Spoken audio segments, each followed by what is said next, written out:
we awake in Germany. First job of the day is to meet the journalist from the local paper. While the Jeep is working at the moment, we decide to leave it behind for our first objectives of the day. It's important that we get it fixed before we head too far. The journalist is very interested in talking to us about 2 Men 1 Jeep, the charity we're supporting, and of course the tour that we're undertaking.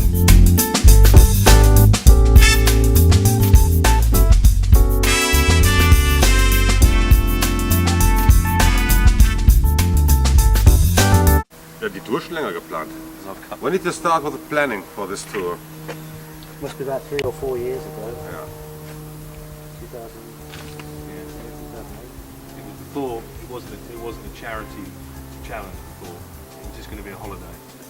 So and then it turned into a challenge, like a charity challenge, like March last year. The first plan was just a holiday. Just a holiday to do the same kind of thing, visit all the battlefield sites. Yeah. But then last year we had the idea of just doing it as a challenge for charity. So it's kind of like the charity side of it has been going, for last. The interview went well, but we had to decide, even though we were leaving the Jeep behind, was there a way that we could cool it down? Tim and I took a walk to see what we could do. If you think about what one of the ideas to do is just trying to keep the bottom slightly. I mean, you should see in here that it was getting enough forced air in there anyway. So having it open may keep the temperature down a little bit. And that will just take the whole lot.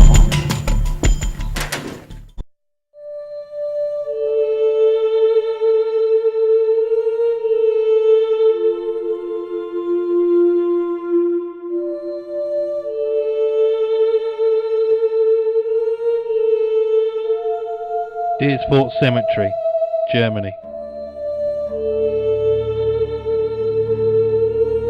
536 German soldiers are buried here. They died between the 23rd and 24th of March 1945 during the Battle of the Rhine crossing at Bischlik, the beginning of Operation Varsity. Operation Varsity was the second attempt to cross the Rhine into Germany, and Wesel was one of the key towns that was to be taken. Some of these soldiers were only 17 years old. It was a tough stop for the whole team, but we had to get on to our second stop. Deersfort Castle. This was the local headquarters of the Luftwaffe, and they controlled the anti-aircraft guns for the local area, so it is a major objective for the Allies. The British and Americans landed near the castle and took it after some fierce shelling.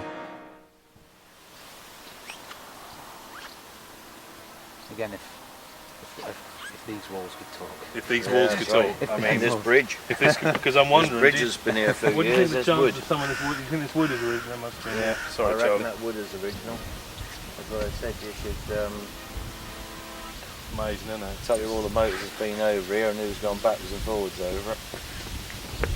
Yeah. Do you think it's ever possible if you searched around these buildings you'd see any damage? Do you think, or do you think it's been cemented up by now? Most of it's been cemented. Yeah, the Berliner Tor in the main city, what you'll see later. When I first came here in '74, it was still covered in pop marks and bullet holes all over it. Yeah, that's all been mended. All the brickwork's all been replaced, and all been pointed back in again. We head to our third stop, the Rhine. During Operation Varsity, the Rhine had to be crossed in order to enter Germany's industrial heartland, effectively ending Germany's ability to fight. It stretches across the entire western border of Germany and most of Western Europe. It was here where the Allies crossed the Rhine into Germany under heavy fire.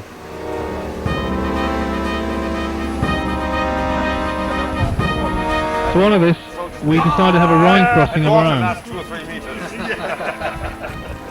Although this one was in one of the ferries that regularly makes trips between each bank.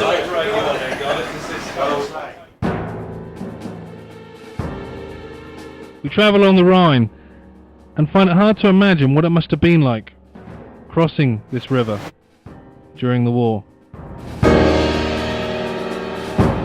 This is is a mighty river with currents and tides, and in little dinghies or little boats being fired upon, it was unimaginable. Our crossing was uneventful and safe.